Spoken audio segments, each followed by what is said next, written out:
Welcome then to Budapest, the capital city of Hungary and host of this 2017 Suzuki Judo World Championships. Budapest, bisected by the river Danube, which connects the hilly Bud district with the flat Pest, and its wonderful buildings give a perfect backdrop for this global event.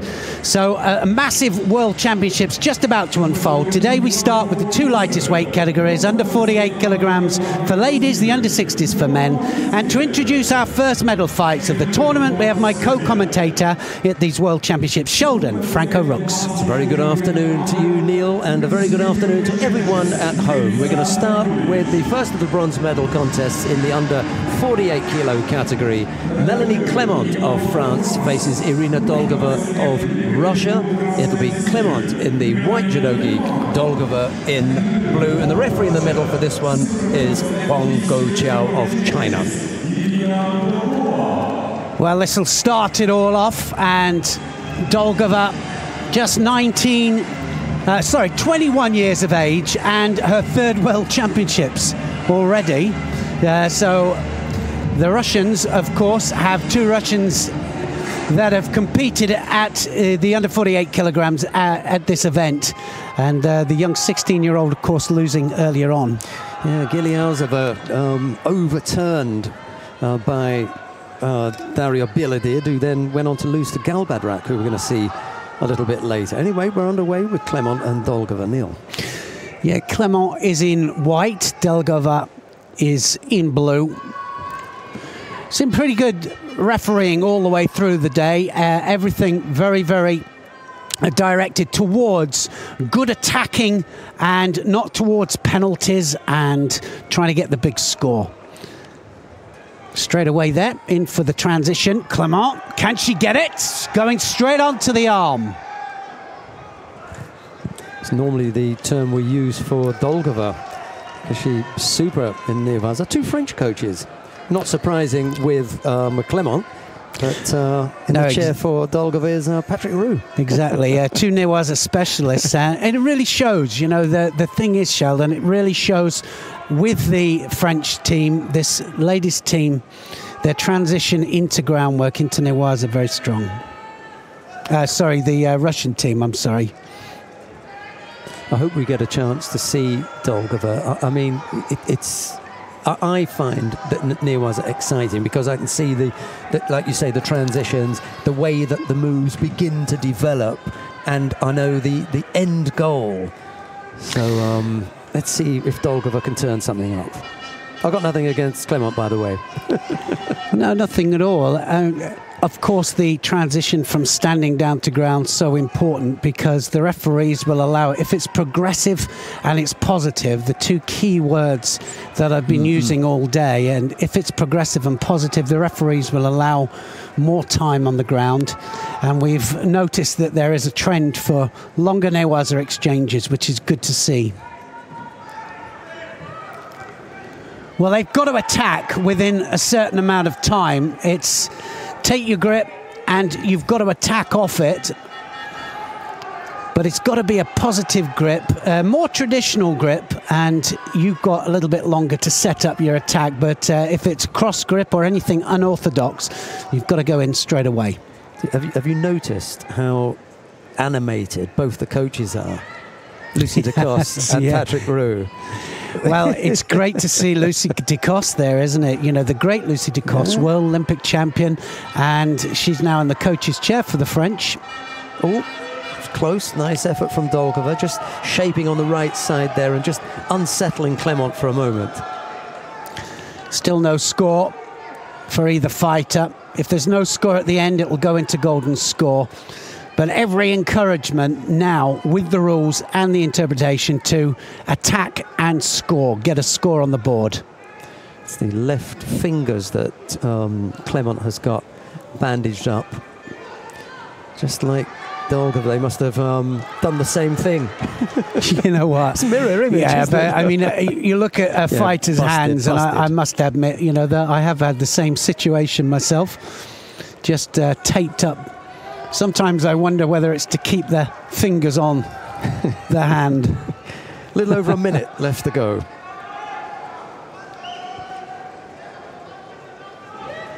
Well, both looking for positive grips. They've got to be careful now that they get full rotation. If they're going to do any drop shoulder throws, it's got to be full rotation. And both getting a Judo penalty I think he's on right the board. There. Yeah. Wasn't a great deal happening. Well, there's a lot of patting off with the gripping, isn't there? And it's got to be positive grip up and attack. Easier said than done, mind.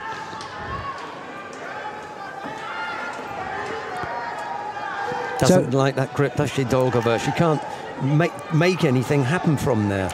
Well, I think what it is that you feel the danger. As soon as they grip up, you feel the danger, and you know something's going to happen, so you snap it off. You snap the grip off.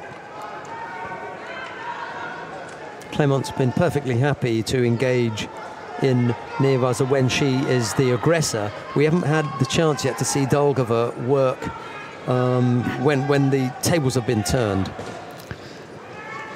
Well, no, you can normally tell if somebody's patting grips off or somebody is literally trying to get a grip but can't get a grip. There's a difference, and so the referee has to decipher which way it is. Nice Tayatoshi attempt from Dolgova, but still no score, goes into golden score. Just a little bit off balance at the end there, wasn't she? Shape nice, the leg got in the right place, but the top half of the body didn't have the weight going forward and then fell back. Yeah, it is. It's a problem, isn't it, if they haven't got two hands on. So anybody's match, left to left. Both gripped up for once. Yeah, well, two hands on, got to use it, got to take advantage. Any score now, on the side or on the back, or of course, any hold down for more than 10 seconds, arm lock or strangle will win this match.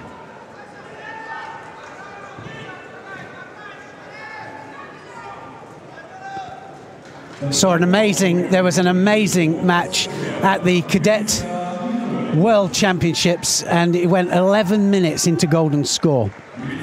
Well, that was after the 4 minutes. Incredible. Yeah. And I have to say, both of them attacking like crazy. It was a really good match. Natalia Kropska of Poland and yeah, that's right. And the Japanese. Nakaya Haruka. Nakaya, yes. Nakaya Haruka. Super contest that was. I'm not talking about the quality, just the spirit and effort. Well, it certainly was the spirit. And Dolgova got to be a little bit careful here. She keeps cross-gripping onto the opposite sleeve, and a little bit of a delay. Yes. Oh, my goodness me. You wanted one effort on the ground. Yeah, that's it. Onside coming. And I said, Clement was perfectly happy when she was the aggressor to give it a go. The second that Dolgova got her chance on top, that was it. Beautiful turnover, wasn't it? And it's all over there. That was a nice turnover from Dolgova, really was. It was classical, one leg trapped, just needed to get the leg out there, and well, Patrick Roux, very happy with that. Look at the difference in execution. Yeah. She had two stabs at that, Clement, at the arm lock. She gave it a bit of a go. Maybe someone would have thought that Dolgova was in trouble. I never really thought that. She just, got hold of the arm and never really went anyway. But as soon as Dolgova got that chance, snapped that on quickly, good turnover, finished, leg was out in no time at all, to be honest. And that was it. Super performance, great transition. That's why the transition is so important. It really is. Going from standing down to ground, it's what differentiates us, really, I suppose, from the jiu-jitsu, which is more specifically newaza. Ours is both. It's tachiwaza and newaza. Look at this turnover now. Just needs to tie up the top half. She pulls her in. She just corrects the balance there and just tips her over. There's a single point at which somebody who's not aware of what's going on is thinking, hey, Clement's in here. No, yeah, well, over. No, exactly, yeah. As soon as Dolgova tied up the top half there, the tip was perfect. Lovely shape to the finish as well. You know, in actual fact, it's a typical Japanese square, you know, that box finish where the top half is tight, legs are completely grounded. Terrific finish. Said it at the beginning, wanted to see a bit of groundwork from Dolgova. Well, exactly, and we did. Right, we come to the first of the semi-finals in the under 48 kilo category. Mukbat Uransetzig of Mongolia faces Kondo Ami of Japan. It's Mukbat in the white judogi, Kondo in blue. Here's Neil with a bit of the background. Well, yeah, it's world rank number 2, Mukbat of Mongolia, former world champion 2013. Kondo, former world champion, but she's a world champion. She's been cadet world champion, junior world champion, senior world champion in 2014, Olympic bronze medalist. The Olympic Games didn't go according to plan. She's 3-1 up in their matches together on their head-to-heads. It's going to be a great one. Yeah, I'm looking forward to this. And the nice thing about sometimes you feel that someone's just got your number. I remember, I think it was Dekosh and Bosch, I don't know what the differences were, but it was plenty. You know, here, you still think you've got to be really careful with Mukbat. Well, Mukbat, for me, has come back onto form. She went off the boil just a little bit. She has incredible groundwork. She really is a tough cookie. Kondo went off the boil a little bit, lost a couple of contests in the Grand Prix Grand Slam tournaments that we saw. So both of them, we know that they can be beaten, but who's going to do it now? They're going to go for a second world title. They're both of them trying to get to the final. Here we go. Mukbat in white, Kondo in blue. Oh, Sumigashi there. Mukbat. He's not hanging around. This is where Kondo cannot afford to stay on all fours. She certainly can't afford to stay there with Mukbat. It's not nice to be talking in terms of a Japanese female having to be careful on the ground, because normally they reign supreme. Here we go again. You're absolutely right, and that's exactly how it is. But well, this lady Mukbat, once she digs the legs in, you're in trouble, and that is a problem for Kondo, because she knows she's in trouble straight away. Referee, I think, got to give them a little bit longer down there, because these, exactly, can't stand them up too early. Mukbat has a history of turning situations like that to her advantage.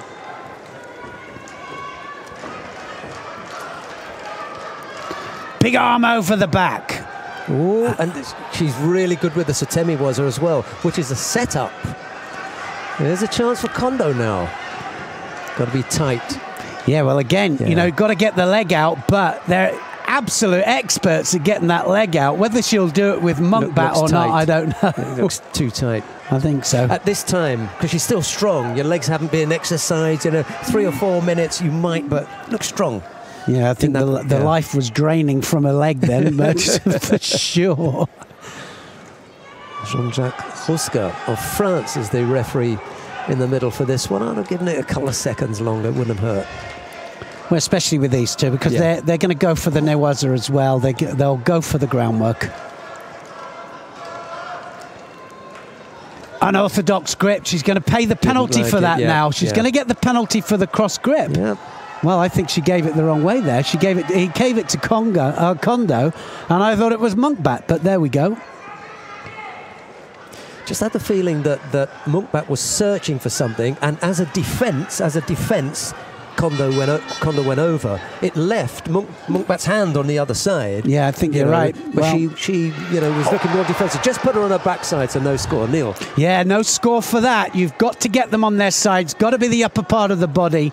And even if the legs are flipped all the way over onto the front, yeah, it was close, wasn't it? But on the backside, no score. It's that right leg on the outside back while she had the top half. Great thinking from Kondo. Well, they have such good flexibility as well within the midsection, the ladies. So the legs, sometimes when they're avoiding things, they stay where they are. Oh, she's lucky again, eh? Yeah, she is. Just sneaking that arm in as a defence, because Munkbat's got the big arm over the top. Oh, she's paid the price this time, though. Yeah, well, penalty each this time. Only 3 penalties. 3 penalties and it's disqualification, Honsokamaki. So that's not what we're aiming for. We're aiming for scores, remember? And this is the same situation here with Munkbat. She scores so many times. Major tournament wins in that situation. Great semi-final, though. Yeah, there's a tension at the moment because there's no idea where this one is going to go. Good balance. Well, we saw her come from Junior World Champion. She was Junior World Champion, Kondo, and in the same year that she was Senior World Champion. And I think that she kind of went off just the boil a little bit for me anyway after that, but she's come back. Certainly the Olympic Games didn't go away. Look at that, penalty each.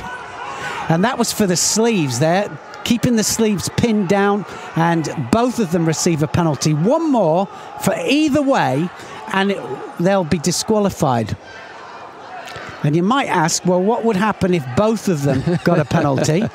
Well, then it would go into a golden score situation. Ooh, only the ankle left. Oh, good now turn. then. What timing. Now then, yeah, Osai Komi was called there on the bell. Yeah, on the bell, and that would have been okay. But there was a bell from the other mat, sorry, beg your pardon. That's what we heard. I thought it was this one. Me too. See, we're so wrapped up in the fight here. 16 seconds to go.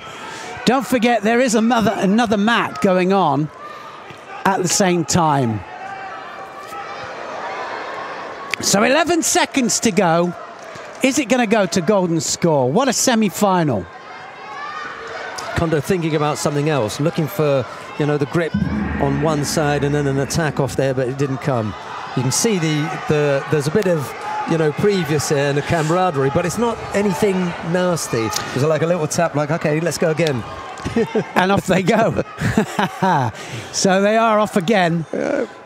This time the clock will tick upwards. Remember, they've just done 4 minutes.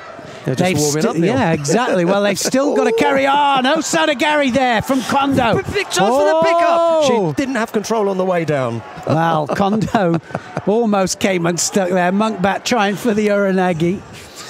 Sheldon out of his seat here. Just loses control. She's getting away from her. She wants the score. No chance. No chance. Well, anybody's match.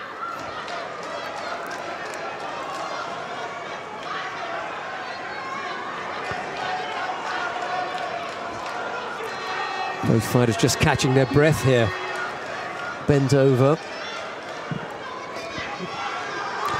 Another Sumigaeshi there. That was close, but Kondo landing on her front.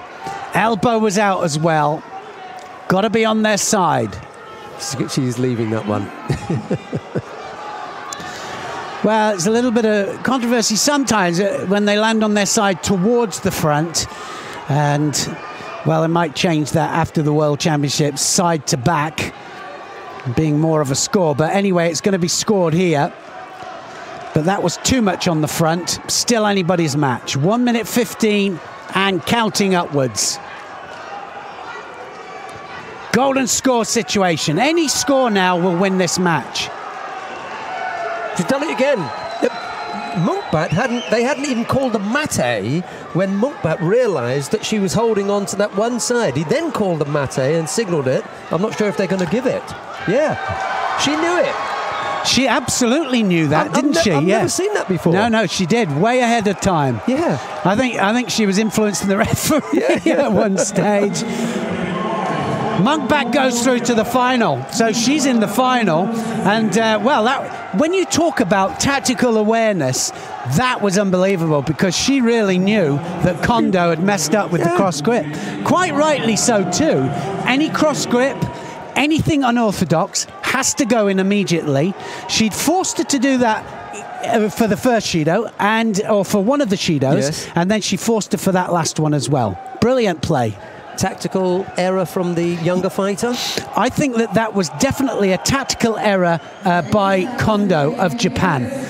She was the one that nearly scored with that, with the Osoda Gari, so closest to scoring with the throw, but from a tactical point of view, certainly had the gripping back to front. She didn't quite have it right. There were 2 or 3 occasions when Kondo demonstrated that there were grips that Monkback was taking that left her in an uncomfortable position, and her way of dealing with it was to have both hands on one side. As Neil said, she was penalised once for it, and right at the end there, in golden score, when she'd already picked up 2 penalties, she committed the same error. Wow, a bit of controversy, and also great to see tactics rather than looking for penalties. And I don't think she was looking specifically for penalties, but she was definitely aware that a big tactical error had been made from a gripping point of view. Right. Up next, we have Mukhriddin Tilolov of Uzbekistan. He faces Guzman Kyrgyzbayev of Kazakhstan. It's Tilolov in the white judogi, Kyrgyzbayev in blue. A repechage contest in the under 60 kilo category. Yeah, well, both of these fighters fighting unbelievably well. 23 and 24 years old, respectively. And 10 and 18 up there in the world regulars. So again, a top 20 contest here. A top 20 contest, but fighting well in the World Championships, having a good run, and just losing. So they're in the repechage, losing at quarterfinal stage. And Kyrgyzbayev, certainly big pickup man, enjoying his World Championship.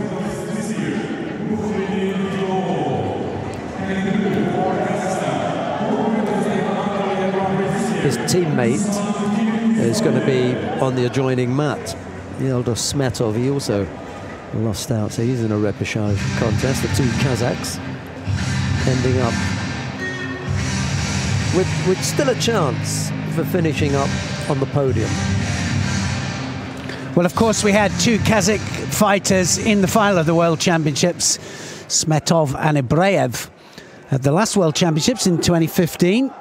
And now we have Kyrgyzbayev here fighting, trying to get to a bronze medal match. And of course, possibility here that there could be a Razbayev in the final. So who knows? Tilovov in white here, Kyrgyzbayev in blue. Quite an unusual style from both of these. Both of them looking for unusual ways of attacking certain situations. Strong with the grips. Yoko Satemiwaza is what they look for, and they're big pickup merchants as well. Big pickups is part of their game.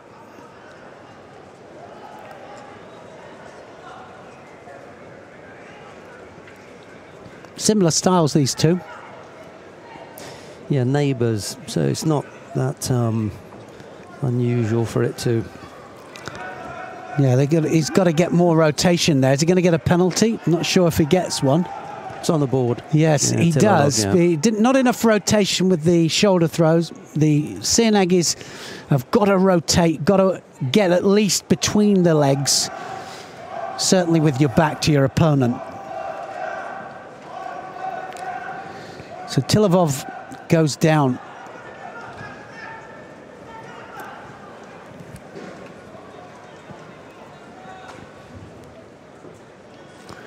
They're both on the sleeves.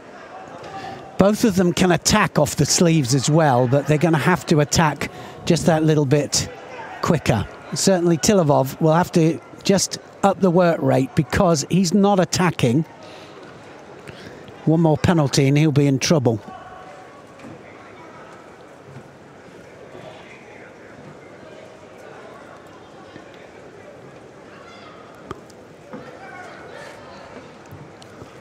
Well, physically, Kyrgyzbayev, so physically strong there. You can see him killing the techniques of Tilovov,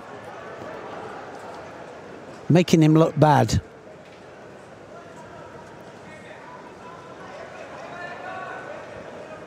Just a single Shido on the board at the moment. Minute 40 odd left to go.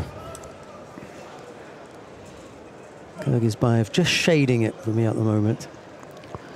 Yeah, it's just that little bit more positive, and of course his defense is strong. Tilovov knows how difficult it is. He's got a Sianagi, left and right, but finding it difficult to even start it off.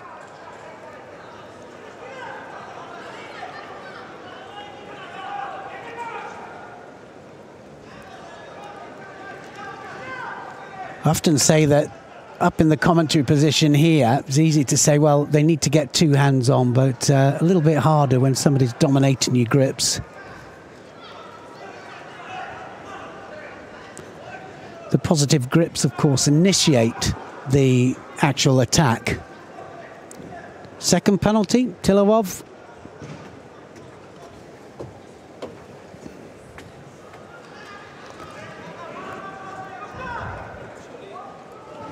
Second penalty goes up to Tilovov. Still not managed an attack yet, but Kyrgyzbayev, I've got to say, he's not done much either. He's just shaping to look as though he's going to attack, and I'm not sure. I wouldn't want to say that he's conned the referee, because the referee's got his two contest judges there to help him out. But just that he doesn't look passive. That's the thing. Yeah, it looks to me as if he had his thumb in the sleeve there, Kyrgyzbayev. Got away with it. And he did. Oh, better grip here. Well, this is what we haven't seen much of, any of the edge play there. So the referee's got to give something. He'll penalise Kyrgyzbayev. Dead right, absolutely smack on there. You either get it for stepping out of the area or pushing somebody out of the area. He could get that for the belt. Not the belt, is where he's got the hand and they're not doing anything with it. Just the shape of the hand, you can see that. The hand is pushed into the waist rather than the hand coming around the back to try and draw him in. He was looking to keep him away there, Kyrgyzbayev. Yeah, I always think of it as difference between pushing and guiding. Yeah. You know, there is a difference, and the posture of the person pushing normally means the head goes down as opposed to keeping the head up as he's walking forward. Yeah, here we go. Golden score then, still any score. And we have seen somebody with a 2 Shido deficit going into golden score, coming through to win in the earlier rounds. Kyrgyzbayev's defensive posture is a little bit more apparent now. He hasn't attacked that much, as Neil said, but it's the shape that he's taking up now that looks less positive. I'm not going to go as far as to say negative as yet, but it's not as positive as it was early on. Well, cross grip there. Just about attacked in time. Yeah, just about got himself out of trouble.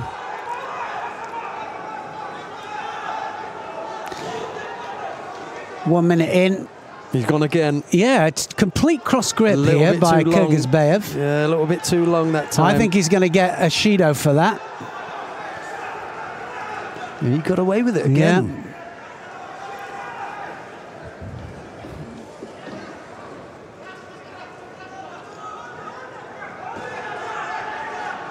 He's taking a breather here. Yep, they've spotted that as well. We're getting better at this. Yeah, I think so. So 2 each. Just the body anybody's shape, match. You know. Yeah, sure. Nothing happening. Well, Take a break here. Oh, missed out with the Ojigari. Well, and this is again, we've seen it where somebody was down, suddenly realised that they've got a chance of winning it, gets the bit between his teeth and changes the pace. And I said at the beginning of this World Championships, and I did a small interview and said that a lot of the matches here will be decided on pace. Getting the pace right throughout the contest so that you don't receive Shidos, and just making sure that you're attacking in a positive way all the time. He's beginning to unravel here, Kyrgyzbayev.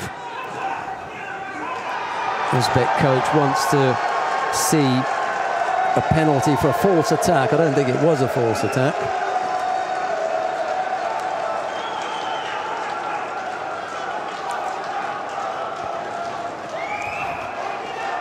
Oh, looking for the yoke. Oh, yes, he's got it. He's got it. He finishes off. Yeah, I think he finishes off there. It's a continuous movement. Sits him down on his backside, then finishes off with the push. He won't get an ippon, but he does bring him down for a score. Tilavov pulls it back, because he was behind, wasn't he, for most of that. Yeah. It'll be Tilavov fighting for a bronze medal. Who that's going to be, we don't know yet. Be the loser of one of the semi-finals. Kyrgyzbayev ran out of steam. Yeah, towards the end of normal time, he just began to show some chinks in the armour. Wasn't quite as solid as he had been early on, but I think he was using up quite a lot of that energy in defence. As Neil said, there weren't a lot of attacks, but he was in there. Bit by bit, however, he was worn down. Yoko Toshi, and takes him onto his side. Any technique that rolls will warrant a Wazari scored if they land on their side. Even if they land on their side and then roll onto their back, it doesn't make a difference. It'll be a Wazari scored.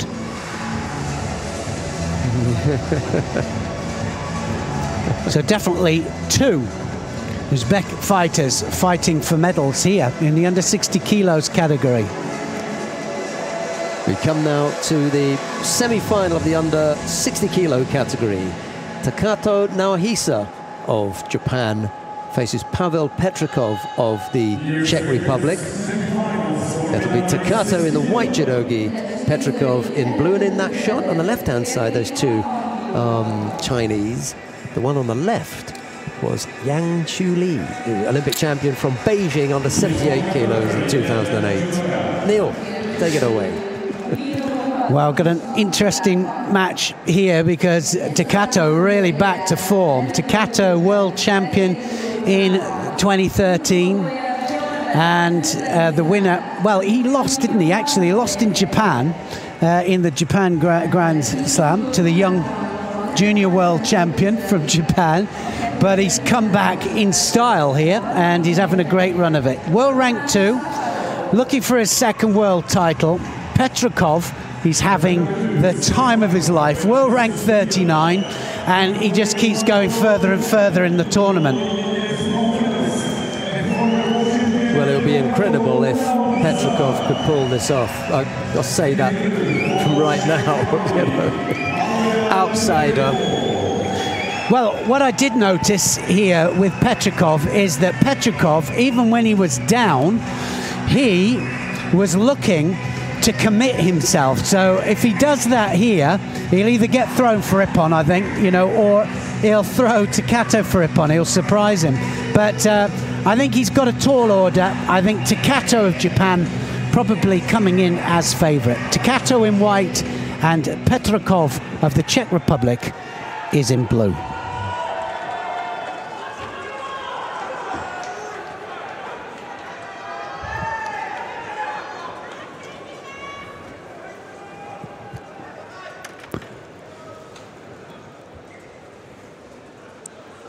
good Ashiwaza Takato all day, using his kouchi. And that's why Petrikov has got his left leg right the way back. But have a look at the kazushi, the pulling action of Takato. He's got seoi-nagis and he's got sori sora komigoshis, but he's also got a very nifty kouchi gari. And he normally attacks the leg furthest away.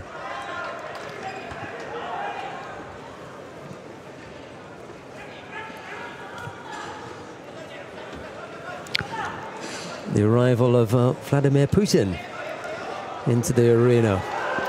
3 or 4 presidents of different countries are here, including the president of the Russian Federation, Vladimir Putin. Busy day for the Hungarians. The security is incredible around here. Oh, Ashiwaza, as Neil said. Yeah, and transition as well. And he does like his transition. I've got to say that. Takato, very unusual style because it's not traditional Japanese judo. He has some European mix in there as well. He's got an uranagi, he's got pickups, and he's not scared to mix it up, is he, either, you know, but he also has the nice little mix there. He does the sodis and he does the kouchis as well. Makes him difficult to read. Petrikov took a whack to the lip there. Accidental handshake between the pair. We're back underway with 2.5 minutes left to go. A couple of times it looked like Petrikov was down and then he pulled it back. He's going to try and close the gap in on Takato. Took the chance by gripping round the back and looking for the climbing Kosoto. Scored twice with it and scored in the quarterfinals. Oh, look, got to be careful down here, though. See, it wasn't a bad idea. There was the right shape. The weight was going off in the right direction, but he missed. He didn't get the leg in the right place, so there was nothing for Takato, you know, to fall over. There was just a space there, and he fell into that rather than fall over something. Just missed out there, Petrikov. Right idea, and almost got himself into trouble on the ground. Well, they've met each other twice before. Petrikov takes... no, it's Takato that takes the whack this time. Yeah, I think he said, well, you're going to give me one, yeah. You can have one back. 2-0 down in their head-to-heads. This is the third one. Takato coming out the winner on both the other occasions.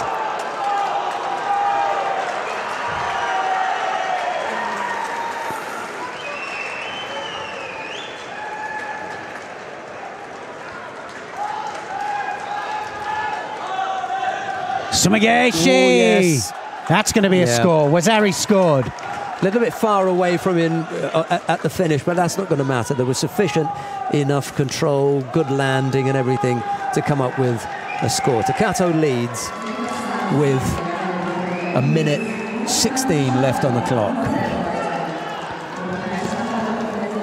It's not traditional, is it? It's not traditional Japanese. You know, sometimes when he needs to get lower or needs some kind of sacrifice, he's in there with it, Takato. See, this is getting out of hand here because Takato's given him one back now. I'm wondering what's coming next. Semi-final of the under 60 kilos category. Garcia, Everardo Garcia taking a closer look now at what's happening, the referee in the middle. Yeah, well, sometimes it can kind of drift away from you if you're not careful, which is why the application of the rules has to be strict. And here we go. Takato trying to waste time now. Valuable seconds. He's a Wazari up. If Petrikov loses, he'll be fighting for third place. And Mr. Putin there with the president of the IJF, just talking about the tactics, of course. Both of them judo fanatics, of course. Love their judo. So Takato just jumped in for that seoi-nagi, but to me that was as close to a force attack as you could get. He was immediately covering up before he'd even completed the technique. But hey, you know, you move your man, and as long as you do enough, that's it. But with 8 seconds left. Yeah, this is defensive mode now for sure. And just enough. enough rotation, like you were just saying there, with the hips. Takato does enough, and he's in the final yet again. Petrikov must be proud, and his father as well, who's in the coaching seat there, has got to be proud of him. He's not finished yet, though. He's still got chance, because he'll be fighting for a bronze medal. Wasn't a classic, but there was enough there to keep you interested. Tactically, there were a few things to look at. Petrikov gave a good account of himself in that semi-final, but it's Takato Naohisa who we'll be seeing in the final. Yeah, just looking at Takato's face, I think he would have just taken anything there as a win, you know, and it's one of those situations. Chance of another world title for Takato, but I'm sure that Safarov of Azerbaijan will have something to say about that. Well, it was no easy ride, was it? No, not by any means. I wouldn't say it got a bit rough, but it was combative. Yeah, it was. It was a head-to-head, you could say. Sumigaeshi does it, and slightly off-centre entry into the Sumigaeshi, but it was enough. He had the sleeve under control, gets the change of direction, leg directs, takes him onto his back, but it was a rolling movement. So only a Wazari did it warrant, but it was enough to take him through to the final of this World Championships. Well, they're just going to set up now for the medal matches. We'll look at some highlights and then we'll be back with all the live action and the medal matches on the opening day of competition at the Suzuki World Championships here in Budapest. The under 60 kilo category and the under 48 kilo category. Those are the two weight categories that we're bringing to you today. Yeah, the two lightest weight categories, plenty of action, and we've seen some great judo all the way through the day. So two big finals still to come, bronze medal matches still to come. And Sheldon and I having a great time here in Budapest. I suppose the best thing that could happen, as far as a few people in the crowd are concerned, would be for Irina Dolgova to take her contest, her bronze medal match. That'll mean downing Otgontsetsik Galbadrak of Kazakhstan. That would make Mr. Putin fairly happy. And then for Mukbat Urantsetsik to overcome a second Japanese. This time it's Tonaki Fuda in the final of the under 48 kilo category. And that would make Kaltama Batolga happy, the President of the Republic of Mongolia. He's here as well. We could have two sad presidents today. We could have two very happy ones, yeah. And that's the way to look at it, I think. It's got to be. So here we go. Yeah, it is Milica Nikolic of Serbia. She faces Kondo Ami of Japan. It's Nikolic in the white judogi, Kondo in blue, and here is Neil Adams. Well, world ranked 5 and 3. So the world rankings really coming out, and like Sheldon said, two Japanese fighters fighting for third place here in the under 48 kilograms category. Nikolic against Kondo. Nikolic will be wearing white, and Kondo of Japan will be wearing blue. Vyacheslav Piretko of Uzbekistan is the referee in the middle for this one. Milica Nikolic is her biggest problem, the head. Can she get past her own shortcomings, you know, her own disbelief? Here she is, bronze medal match at World Championships. You are a good player. That's why you're here at this point. Does she believe it? Yeah, I was just talking to somebody just prior to this all beginning, and just saying how important it is. In the end, you have to go out there and you have to perform, and if you don't, it doesn't happen. So the nerves, I think you've got to use as your friend. Just saw a situation there, just an attack that went against the elbow. Ooh. We'll have a little look at this. Kondo already lost a very important match because of bad tactical play. She wants to get on with it. But the video referee just having a look to see how that unfolded. I'm wondering if we can see a replay just to see what happened. Nope, doesn't seem as if we are. Yeah. Well, they may come up with that in any case, but it's inconclusive, and they've said continue. They're pretty sharp on that, by the way. Well, anything wakigatami, anything where you're attacking against the arm, throwing with a lock on, is immediate disqualification.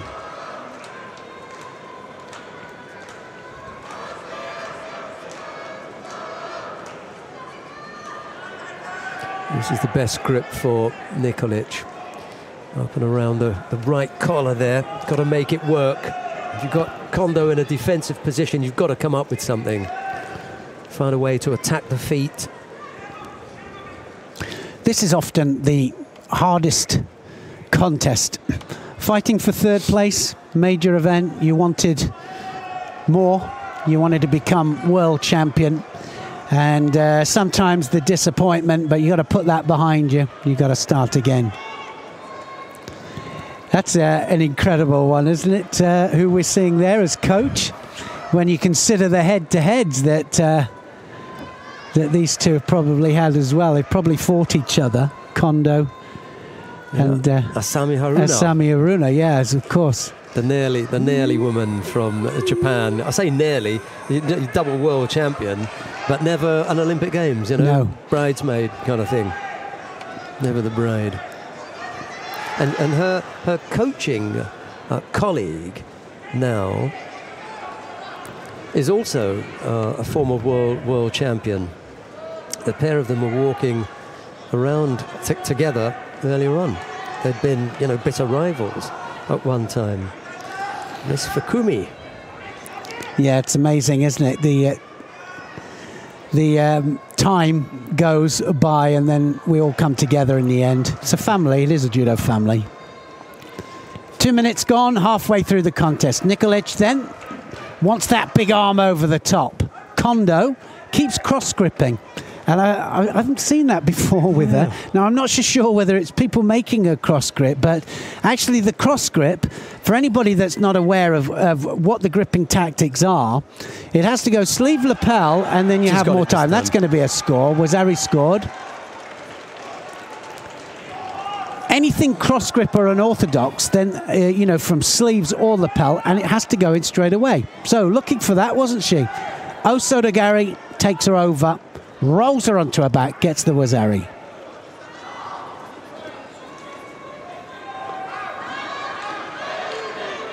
Well, it's open up time now for Nikolic. She's just got to give it everything here. There's a bronze medal at the World Championships at stake. Wazari down, that's a better position. Just let the hand slip. That was round the back. The hip was going in the right way, and there's a problem here. Yeah, it's all over. She just let herself be wrapped up there by Kondo. Kondo straight into the Kamishiho, and she's just got it under control there. She has the head under control. Look at the legs there, nice and splayed. Just saying, well, there's no way that you're going to upset my balance there. Wouldn't have mattered if it had gone outside the area. It doesn't matter, but Kondo will get third place here. And doesn't look all too pleased about that, does she? Because she wanted more. She'd come here for the world title. Nikolic, I think, would have been delighted if she could have, finished on the podium. But here's another occasion when, if she gets the right kind of aftercare, fifth place at a World Championships. You've lost to Kondo Ami, the former world champion, world number 3. How bad was that? How bad a performance was that? Terrific. Yeah, no, it was. Serbian. It was a great performance. Kondo, she reflects, doesn't she? You can see that there. She just has a little look up at the ceiling, as if to say, "It's not quite what I wanted." She'll have to regroup, come back. Melita Nicholas just bowing off the tatami. Nobody around. You know, some players have just got this respect, haven't they? And Melita Nicholas just demonstrated it there. Well, I think how they accept defeat and victory, I think, is a very important thing for, you know, and people notice. And that's an absolute, isn't it? They really do notice. Made a mistake in Newaza there, got turned over. Kami Shiogutami doesn't get more traditional than that. And no way out. Just needed to hold her for 20 seconds for the bronze medal in the under 48 kilograms. The first bronze medal goes to Japan. Is the second one going to go to Japan? Well, we've got Irina Dolgova of Russia up against Odgonsetsi Galbadrak of Kazakhstan. Because it's Tanaki, Fuda and Munkbat in the final. Let's take a look at the second of the bronze medal contests. Irina Dolgova is in white. Odgonsetsi Galbadrak is in blue. World rank number 14 is up against the number one, the world number one, Odgonsetsi Galbadrak. The referee in the middle for this one is Everardo Garcia of Mexico. We were down his way not that too long ago when we went to Cancun.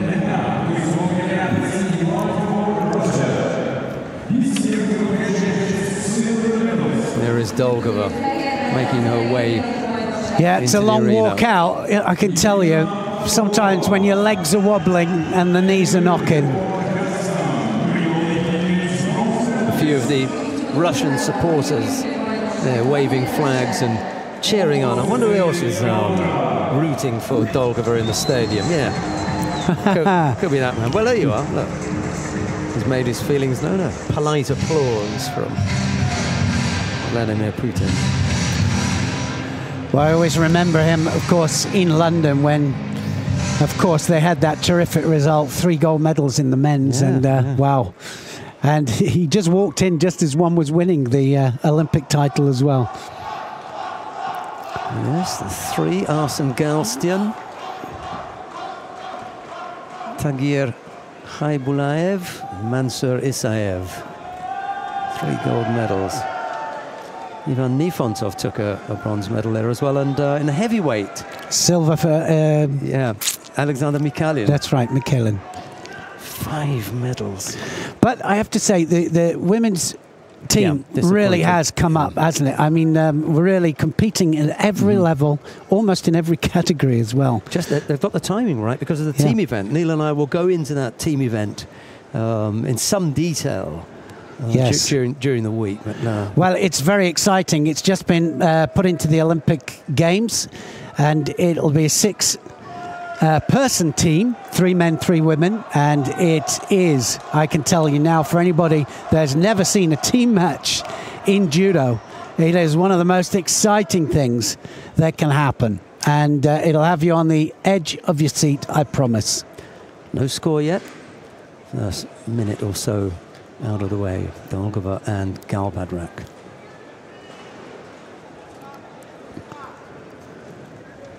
Galbadrak, one of the most consistent under 48 kilos fighters in all the Grand Prix, Grand Slams, and that's why she is world rank number 1 at the moment. She'd come from that world ranking position, having lost every single point when she changed countries, when she moved over from Mongolia to Kazakhstan, fought her way back up the world ranking list from scratch. And very quickly, didn't she? Very quickly, very quickly. To earn all the seeding positions and everything, and then here she is, world number 1. Yeah, quite remarkable. She's got the penalty against her now. She'll never stop fighting. She'll keep coming forwards all the time.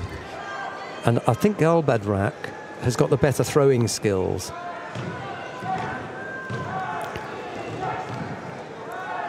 Yeah, she has the big pickups as well. So Dolgova has to make sure that she really... See, there we go. Cross grip there. And we saw, didn't we, just in the previous match there, cross grips not getting maybe penalised as quickly. Oh, there it is! That's what she was looking for. And Dolgova came in. She wasn't committed to it. And she gets taken back. Galbadrak there, a massive Uranagi. And that's what she does best. Huge pickup there, and the Russian paid the penalty.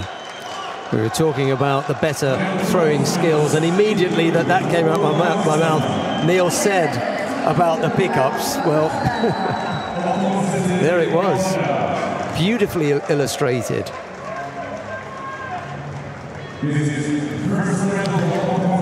Well, that was unbelievable. And if you want to see the difference between a Wazari and an Ippon, let's have a little look to see how she lands cleanly onto the points of her shoulders.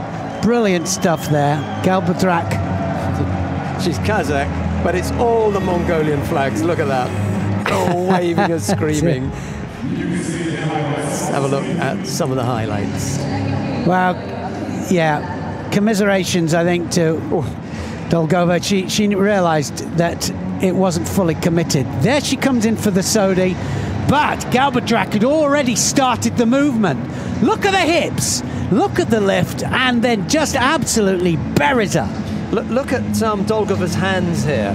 They're all over the place. Yeah. Slips off one, slips off the other. She ends up completely helpless. It just wasn't committed, was it? Dolgova's face says it all. The hips are already going into action. She drops her centre of balance. Look at that grip on the back of Dolgova. And the sleeve grip as well. Talk about the Sureti hand and the Kazushi hand working together. My goodness me, that was brilliant.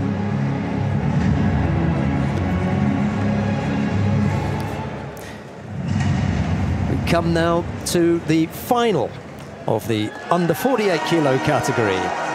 Tanaki Funa of Japan faces Munkbat Urantsetsig of Mongolia. It's Tanaki in the white judogi, Munkbat in blue. And if Urantsetsig was the warm-up, then here is the main course for the Mongolians. Neil.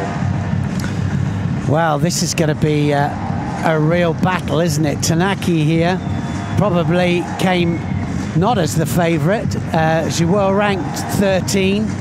But here she is in the final here, beat Galbadrak in the semi-final, and she's fighting Munkbat of Mongolia, who is going to be trying to get her to ground every time, I would think, here. Jean-Jacques Ruska, the referee for this final.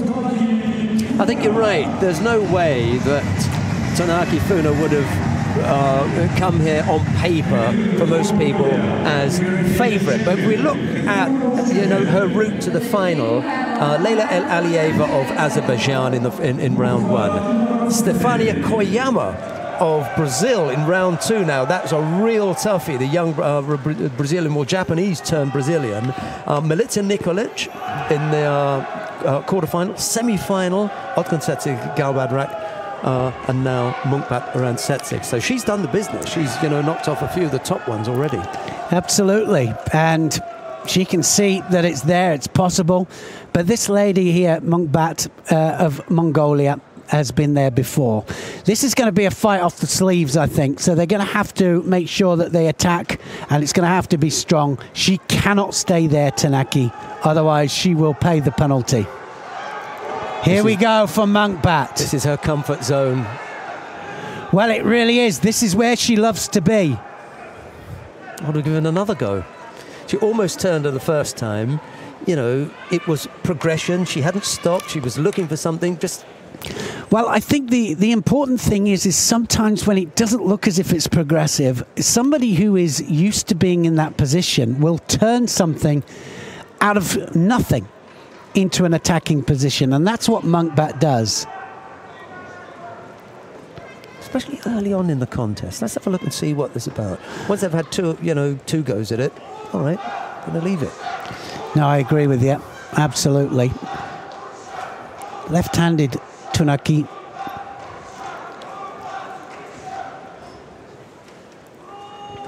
Monkbat fighting for a second world title. Plenty of support from the Mongolians, plenty. Wow, it's amazing. What an amazing country as well. 3 million people in Mongolia. Ah, now then, just a little bit too much on the front there. No score given. And couldn't go into the arm. Wasn't the best position. And no, there is Fukumi.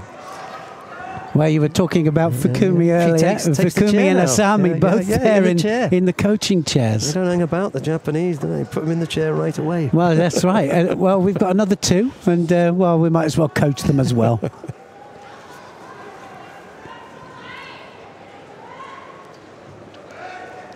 So Monkbat doesn't want to make any mistakes. You can understand that as well. Big arm over the top, looking for the Sumigaeshi again. Missed. Yeah, they're just a little bit wary of going down to the ground with her, obviously, for obvious reasons. Unbelievable. Mongolian support there in the audience. As I said, 3 million people in Mongolia. They've just had the new president, Judoka. He's also in the stadium here, so what a great occasion for him too, and for Mongolia.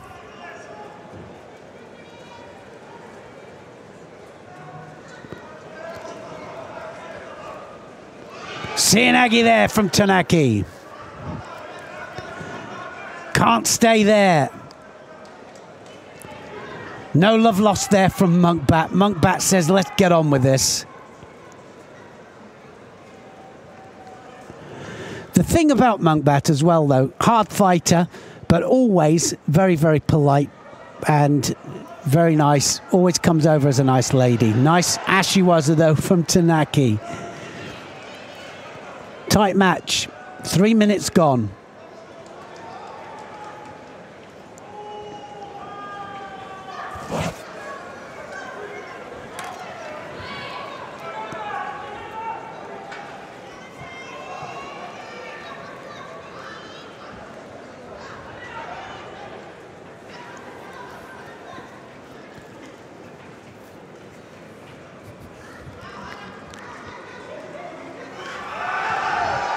Now then, was that a score? Not quite.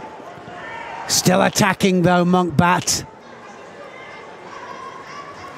Final of the under 48 kilograms.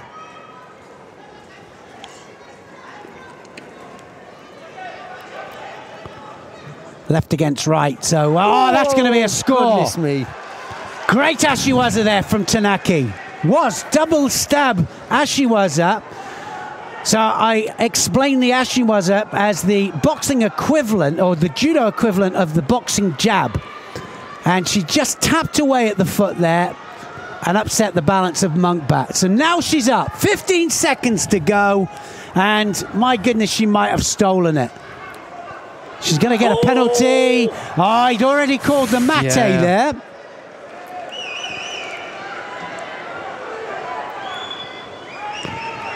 Called the mate to give the penalty, but I think Monkbat would have preferred the score.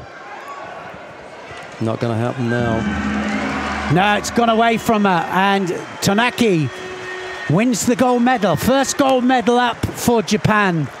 Tanaki gets the gold medal. And she looks cool, calm and collected, doesn't she? Well, she was perspiring a little bit towards the end. She showed a great deal of calm and poise as she came under, a concerted attack from Monkbat, particularly after she gave up the score. But there was enough there. There was enough there to come up with the score in the first place, and it came late enough on in the contest just to hang on. So unexpected, probably didn't come in as favourite, but outside chance of a medal. Here she is, gets the gold medal. Tanaki Funa. She can walk off with a former world champion.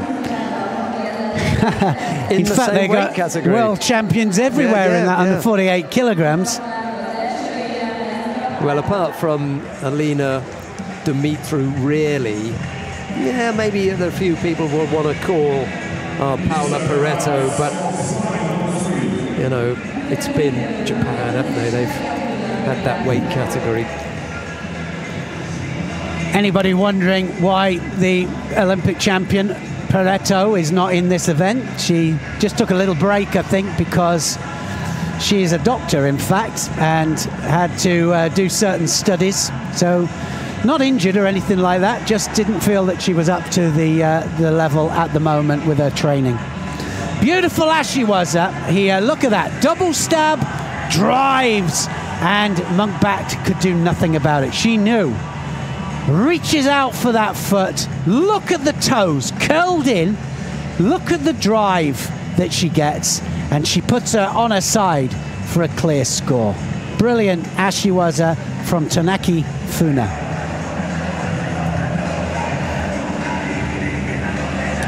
Well, we've got plenty more action for you, and we're going to start with the bronze medals in the under 60 kilo category, and the first of these features Ganbat Balbata of Mongolia. He's up against Pavel Petrikov of the Czech Republic.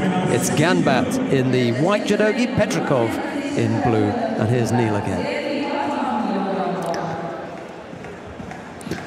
Well, the former world champion Ganbat Balbata of Mongolia has, well, come back to form. He's here fighting for third place at the World Championships.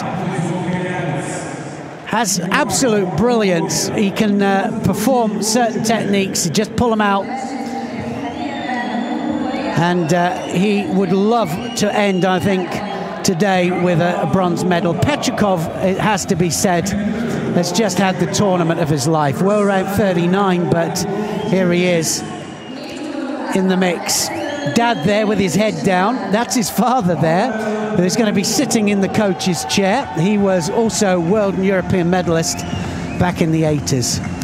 An excitable dad, aren't they all? Yeah, absolutely.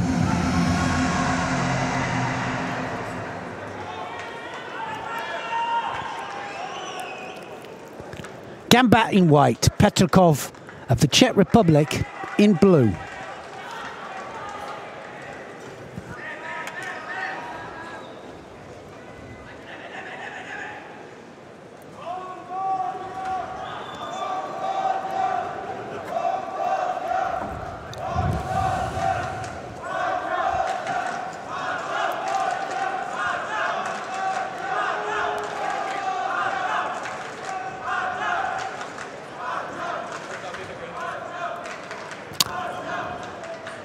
Well, Petrikov, two previous contests, hooked up, arm underneath, looking for the Kosoto, but Ganbat doesn't mind doing that either. So I get a funny feeling that something is going to happen as soon as they hook up, these two.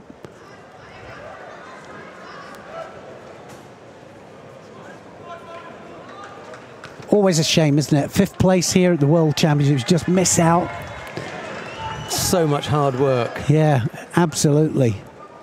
The IJF do give certificates for 5th place, by the way. I know it's of small consolation, but they do get a 5th place certificate.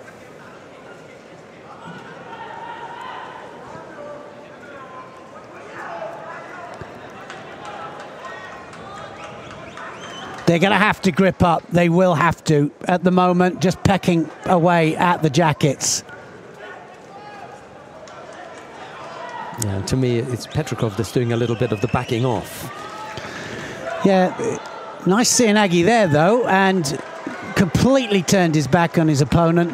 Ganbat will have to come back on that. Yeah, Ganbat picks up the penalty for passivity, rightly so. He quite often is off the pace.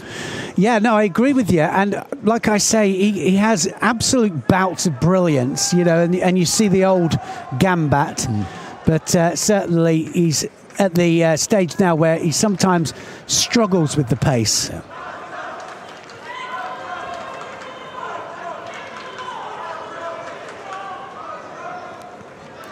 Wow, great view there from the camera. Almost feel as if you're in there with them. No thanks. They'll let you, I'm sure they would. Wouldn't they like to be in there with the Mongolian coach?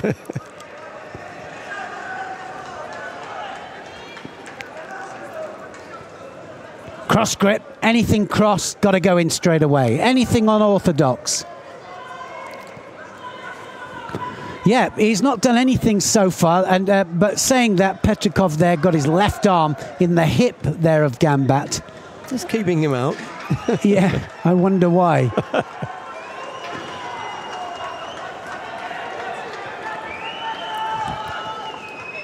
So one Shido each.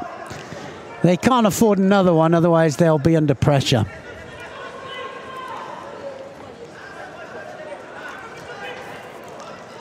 Sianagi this time, Gambat.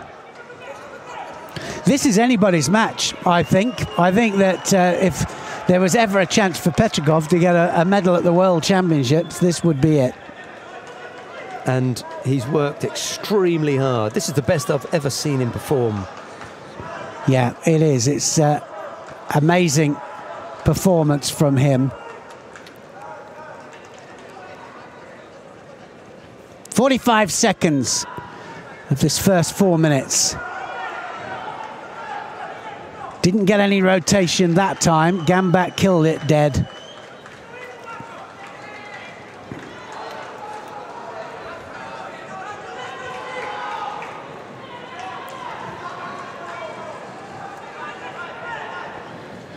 Fifth place at the last World Championships, Gambat.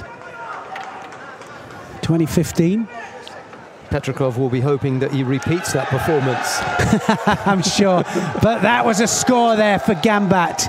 Gambat just takes him over and counters him. Just wants to get up, get on with it. 9 seconds left. Now he's got to run forwards. That was a score just at the wrong time. He's running away now, Gambat. It's all over. Petrikov just loses out, and another medal for the Mongolian team. One male, one female medal. That's 2 medals then. So I think a happy president. What do you think? Absolutely. He's arrived just in time to see his team picking up medals. And even with the greatest of respect, a discard, you know, getting in there as well.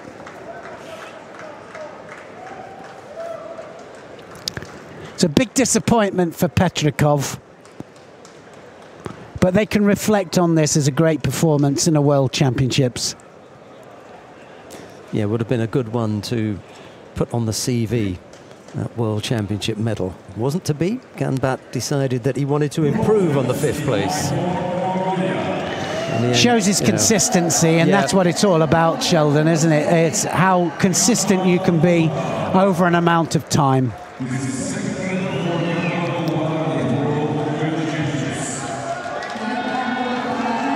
He's a popular player on the circuit as well, because he's very quiet.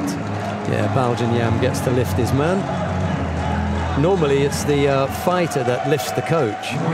Yeah, I don't think that's so. Going to happen. No, not going to happen. Like you say, very quiet and very humble as well. Look at that. There was a load of stars. There were the Mongolian team. Ashbatar Saganbatar was in there.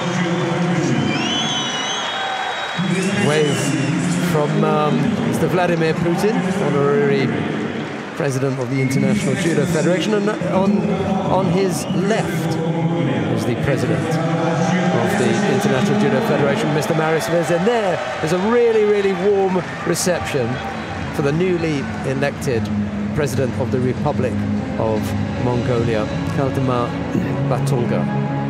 What a job. 3 times world champion at Sambo. and also a medalist as well for judo. And yet it's the judo that does it for him. Yeah, no, he loves the judo, absolutely. He's judo nuts, judo mad. There was the counter. Gambat there, counters it with the Kosoto. Petrakov could do nothing about it. Defends in Newaza, but the Newaza wasn't what Gambat was looking for, just wanted the score. Well, we come now to the second of the bronze medal matches in the under 60 kilo category. Mukhriddin Tilovov of Uzbekistan faces teammate Diorbek Uruzboyev. It will be Tilovov in the white judogi, Uruzboyev in blue.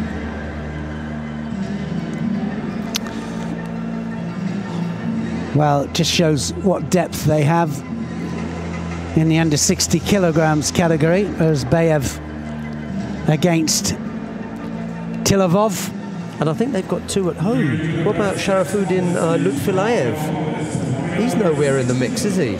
No, well, world ranked 10 and 24 here, but about the same age. I bet they train together as well, and I bet they're teammates. But here they're going to have to battle it out for world bronze. Uzbekistan, of course, guaranteed a medal.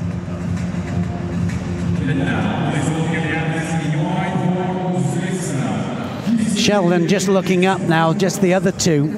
Yeah, just they've got just at out home. of interest, because there are plenty of them, aren't there? There are. Well, this could go one of two ways. It can either be that they cancel each other out completely, or that they'll both go for it, and we'll see an Ippon. Now, you might say, well, that's a bit of a cop-out, but actually, sometimes when they know each other really, really well, they tend to just look for the easy win, but sometimes they'll go for it. Let's see, 4 minutes to go. Because the one of the fighters that they've left at home is actually higher ranked than Uruzboyev. Sharafuddin Lutfilayev is ranked at number 4. It's incredible, isn't it? We'd have to ask the question afterwards. Maybe he's injured, yeah. Could be. Oh, we'll put the reserve in. He'll do the job. Yeah, and he has. So Tilovov in white, Uruzboyev in blue. Uzbekistan against Uzbekistan.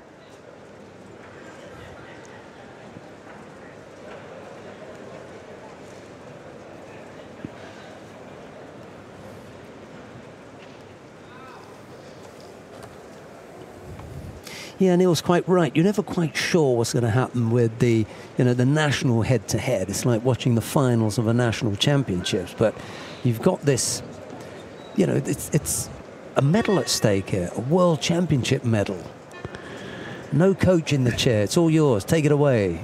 Yeah, it depends on who wants it most. Yeah. And sometimes, like I say, sometimes you get one of, certainly a lot of the times it's the younger one that will kind of come in and say, right, this is my place, I'm going to go for this.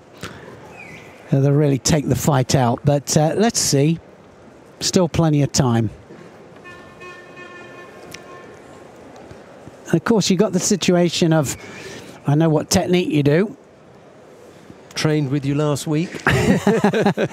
Yeah, I'm wondering who they warmed up, with out there in the training hall. It is quite surprising. I did see both Mongolians training together. Training together. Yeah. Despite the fact that she'd even gone to Kazakhstan, didn't matter. Oh, that's incredible. Is that right? Still work out together. Yeah. Minute and a half gone. Still haven't hooked up properly yet. So I think the referee in a minute will throw caution to the wind, give them both a penalty, and then it'll be who wants it most. It's got to try and open them up.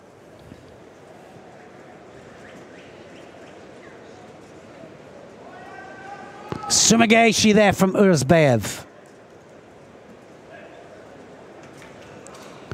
Tilovov has to attack now.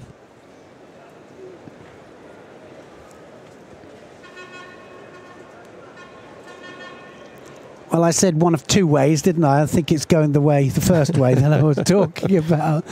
He's got That's going to be a side, score. yeah. Will he get that? Yes, he does. Just squeezes it out. What would have been Yuko in the old money is now. Yeah, it's the line, isn't it? And there's a lot of people out there going, oh, I don't think that was a score. Certainly not the Wazari that I remember. Of course, it's a new Wazari now, but even so, anything from side towards the front, if it's too much on the front, for me isn't a score. But that might change. We've got to give it at this World Championships. That was decided by all the referees, but that might change after the World Championships. It will be side to back as opposed to side to front. Uruzbayev, though, just ahead here, coming up to a minute to go. Tilovov gets a second penalty. That was an untidy last effort there from Uruzbayev, though. Gets away with it. Yeah, well, again, like I say, the more you see it, just really did. That was, talk about borderline score. Oh, Sienagi! Now that was beautiful, wasn't it? How quick was he with that one? Uruzbayev right the way in. Tilovov kind of rushing at him. He's desperate now. Clock's running away. Wazari down. Needs to get at him, and Uruzbayev felt that coming.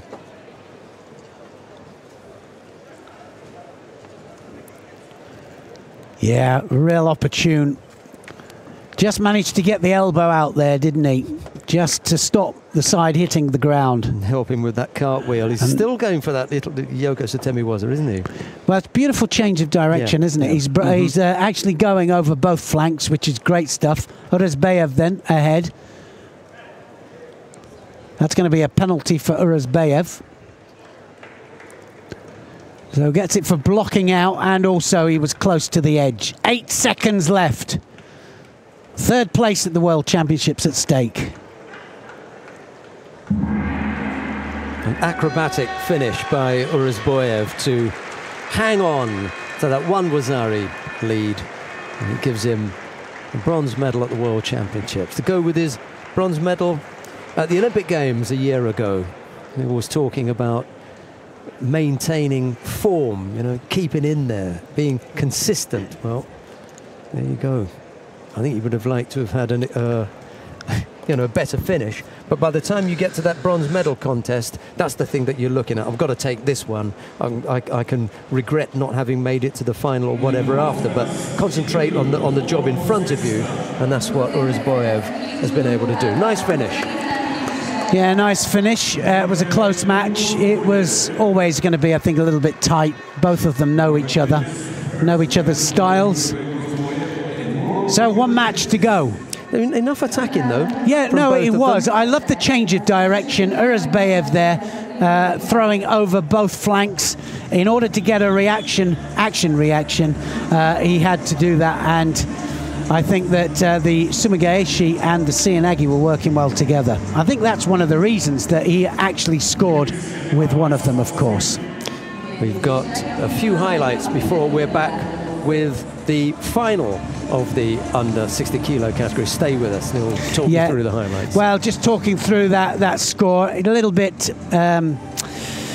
borderline. You can see just lands on side to front. Yeah, but clearly on his side. So it is a score at the moment. Whether that changes after the World Championships, then only time will tell. Certainly a score, and Uruzbayev wins the bronze medal. First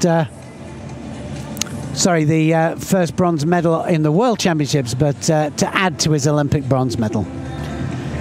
We come next to the final of the under 60 kilo category. Orkan Safarov of Azerbaijan faces Takato Naohisa of Japan. It'll be Safarov in the white judogi, Takato in blue. Three times they've gone head to head, and Takato has won all three. Here's Neil. Yeah, this is going to be good. Safarov had a great semi-final. of course, surprised getting to the final. He was world rank 5. Very, very consistent, Safarov. But Takato on incredibly good form. Just did enough in his semi-final, so you never know. You know, Safarov here is a big thrower. So Safarov could upset the apple cart here, and we have seen it before with Takato, but not in a world final. World final's different. This guy here has been world champion already. Safarov hasn't.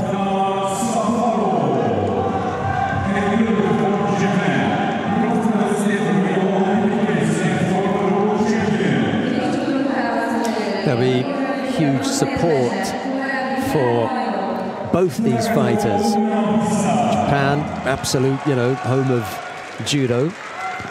And yet, Azerbaijan, they love their grappling arts as well. And judo is very, very popular there. They've had Olympic champions, world champions.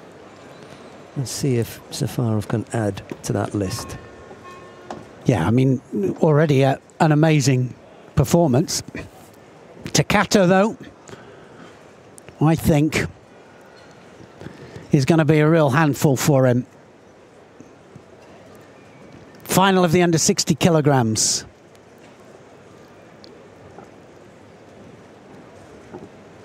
On the sleeve, and a poor attack there from Takato. Felt that he had to go in there. Just a little bit of a panic attack, I think.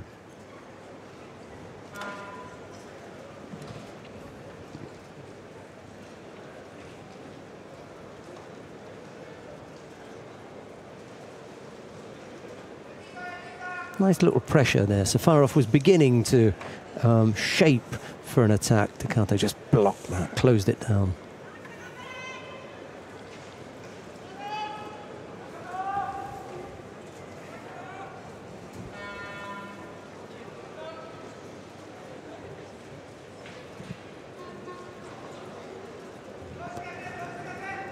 Yeah, left to left as well. No rotation on that. Saying that, Takato gets it for the grip on the sleeve.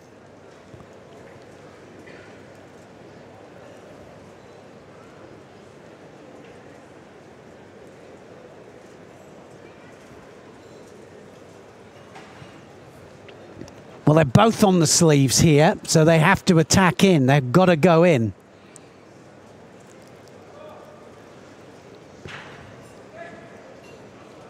End of the sleeve grip is quite popular now, and one of the main reasons is the jacket's just that little bit bigger.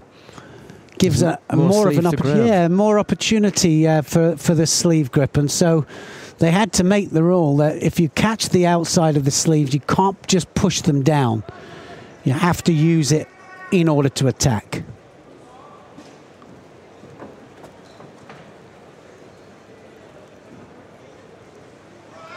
Oh, Cianagi there, Takato. Takato's keen on using that lower part of the jacket when it's outside, because it's difficult to then say, was it under the belt or not? Well, you're allowed to take the bottom part of the jacket if it is outside the belt. If it's inside the belt, you can't. Yeah. So you get penalized for it. So, you know, the gripping strategies are there. Everybody knows them. It's the same for everybody. You know, so you could say, well, you know, let's let any grip so that we can grip anywhere. But the fact is that you've got to draw the line somewhere. They know what the score is. You know, that was a remarkable. Oh, now then, that's a great change of direction from Takato. Wazari scored. Safarov didn't quite get the direction for it. And just got off-balanced, really. Are we going to see it again? Here we go. Tries for the Kosoto. Look at the Ouchi there, change of direction. Yeah. Beautiful. He hardly had to change anything with the leg, did he? Once Safarov had hooked in, he allowed that hook to be used. He used that himself. And he done it again! Gets the Ippon this time. Gets a drive off the back leg, and the full ippon, because he takes Safarov cleanly onto his back for the ippon. Second world title for this man here. Takato, absolutely on fire. Two good scores. The first one really setting up the second, because you could 40 seconds left on the clock. Safarov had very little option but to open up. I just feel that he defended reasonably well up until that point. He just went over the once, and once that was on the board, Takato was looking to finish it, and he did. Well, the Japanese celebrate 2 gold medals, one in the under 48 kilograms for ladies, and now in the under 60 kilograms for men. Big smile on his face.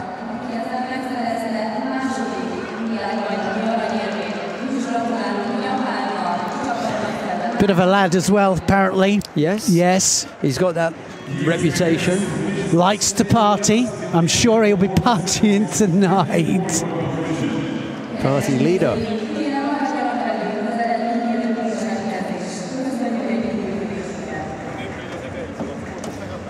So the Japanese TV making their way down to interview Mr. Takato. Look at that driving Ouchigari there. So almost made the same mistake there, but it was the same technique, Ouchigari. He readjusts the back leg there, Takato. Have a look at the attack there from Safarov, and again, just off balanced. Great change of direction. Is that it? Look at that. What a reaction there from the Japanese coach. He just says to himself, yeah, that's what I was looking for. Talk about subdued. Yeah, great reserved stuff. Yeah, that's okay. Yeah, that'll do. 2 medal ceremonies to come. Great opening from the Japanese team. Yes, we've got the awarding ceremony for the women in the under 48 kilo category. The athletes are already lined up down there at the far end of the competition hall. Let's go down and see who it is that we've got on the podium. The bronze medals go, first of all, to Odgonsetsi Galbadrak of Kazakhstan.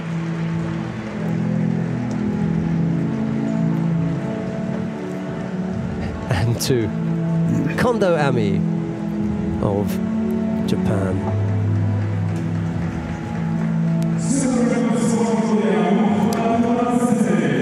Silver medal goes to Mungpat Oransetseg of Mongolia, and it's the president of Mongolia making the presentation. But the gold medal goes to Tonaki Funa of Japan. Job done. As you say, job done. Great job as well. And 2 Japanese on that rostrum.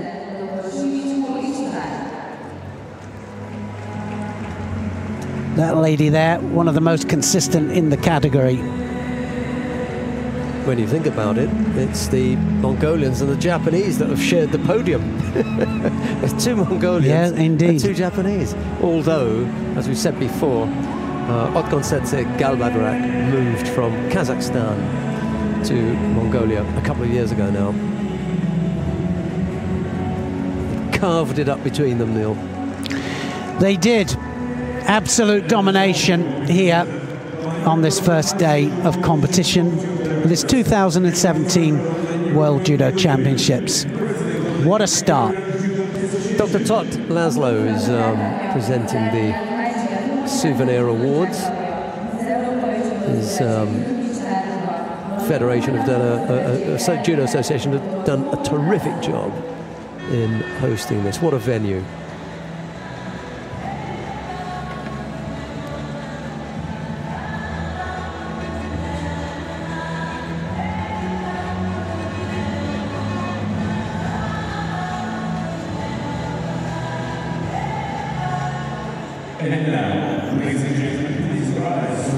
Now the national anthem of Japan.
We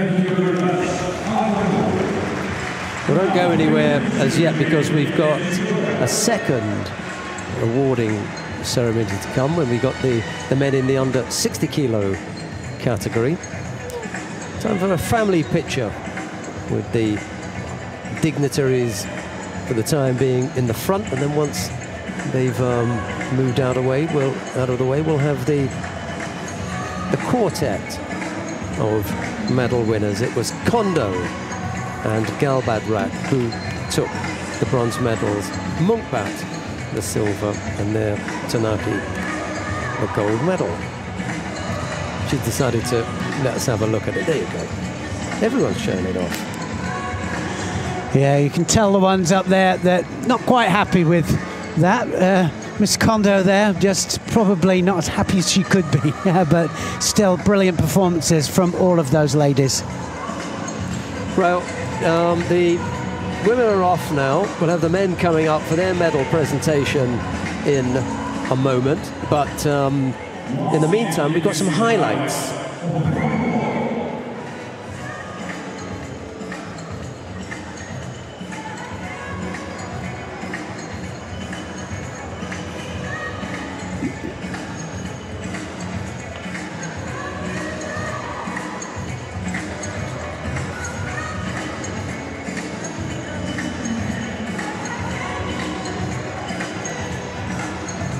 No doubt we'll get bigger crowds in as the week goes on. Still holidays here, so we should get a few youngsters who are interested in judo coming with their parents and things, but by the time the weekend comes, it'll be standing room only, in particular on Sunday when we have the team event, more of which we will tell you about. You know, Tuesday, Wednesday, we'll keep mentioning it, but now looks like a terrific event. Well, just to explain just how the team event works and why it is such an exciting event. What it's going to add actually to the Olympic Games for us. We have obviously had Olympic individual events since 1964, but this is the first time that the team event will be in the Olympic Games 2020. And it is going to be incredible for the sport of judo. Happy Japanese fans because they get to hear their anthem for a second time.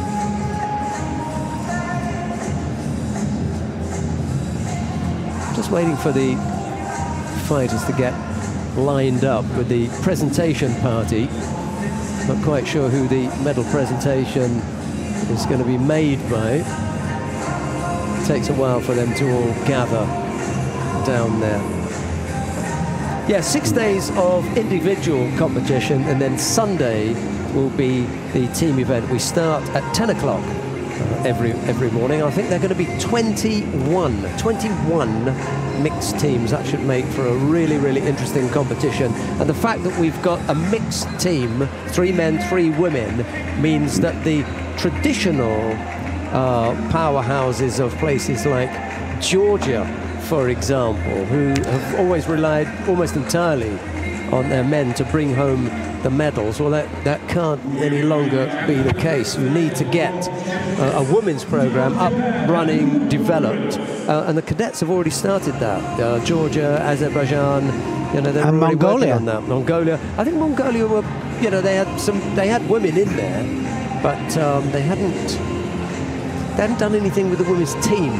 Now they've got the men to back them up. It's a funny way, isn't it? Yeah. The men are going to back up. No, it will be. It'll be very Mongolian interesting women. just to see the way it comes out, the way it develops. China is an incredible one because the women have always been there or thereabouts in the team event. Now it's not going to happen because you can't find 3 men. Yeah. They have to sort out that men's program. Well, they have a 90, don't they? But yeah. Heavyweight they've been missing for a long time. A genuine, you know, big heavyweight man to medal they've been missing for a while. I'm sure that, well, if they want to have any kind of, you know, thing to do with Mr. Yoshida. Yes, Mr. Yoshida there, just facing us. He was world and Olympic champion in under 78 kilograms. Right, that's the music that cues the medal presentation. So let's take a look at the lineup.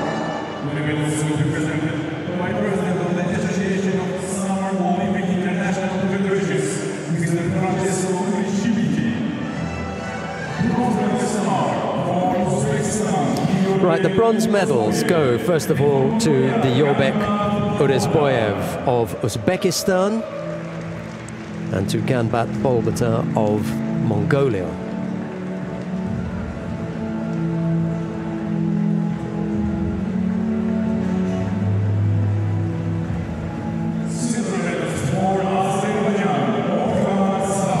The silver goes to Orkan Safarov of Azerbaijan. The gold medal goes to Takato Naohisa of Japan. Neil, your thoughts on the gold medalist? Well, brilliant performance and really a great start to this first day of this 2017 Suzuki World Judo Championships here in Budapest. It really was an amazing performance. Winner over Moditeur in the first round, Jeon of Korea in the second, Tilovov in the third round fight there, the semi-final against Petrikov, and now, of course, the winner by Ippon against Safarov. Gold for Japan in the under 48 kilograms with Tanaki Fumi, and in the under 60 kilograms for Takati Nahisa. Tomorrow we have two more weight categories, with the ladies under 52 kilograms for ladies and the under 60 kilograms for men. So please join Sheldon and I at the same time tomorrow for more incredible judo action at this World Championships. Until then, from me, Neil Adams, and from Sheldon, goodbye for now.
Thank you very much.